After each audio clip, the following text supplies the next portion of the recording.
Wound. It is a circumscribed injury which is caused by external force, and it can involve any tissue and organ. A wound is a break in the integrity of the skin tissues, often which may be associated with disruption of the structure and function. A cut or break in the continuity of any tissue caused by injury or operation. Classification of wounds. Tidy wounds and untidy wounds. Classification based on type of wound.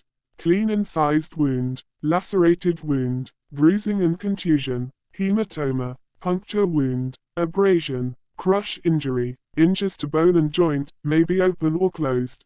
Injuries to nerve, either clean cut or crush. Injuries to arteries and veins. Penetrating wounds. Classification based on thickness of wound. Superficial wound, partial thickness, full thickness. Deep wounds, complicated wounds, penetrating wounds. Classification of surgical wounds. Clean wound, clean contaminated wound, contaminated wound, dirty infected wound. Healing. Healing is the body's response to injury in an attempt to restore normal structure and function. The process of healing involves two distinct processes: regeneration and repair. One, regeneration, is when healing takes place by proliferation of parenchymal cells and usually results in complete restoration of the original tissues.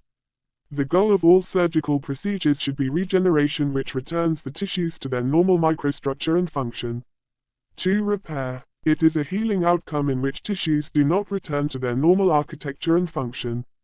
Repair typically results in the formation of scar tissue.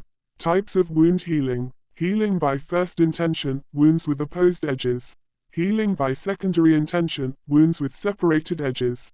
Healing by first intention, wounds with opposed edges. Healing of wound with following characteristics.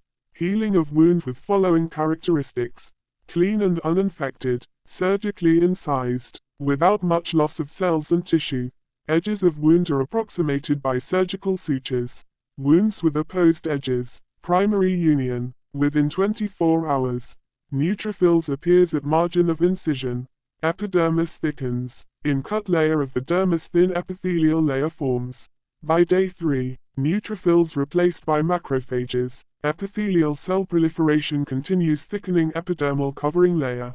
By day 5, incisional space is filled by granulation tissue.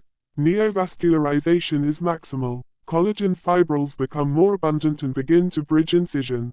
Epidermis recover at S-normal thickness, and differentiation of surface cells yields a mature epidermal architecture with surface keratinization.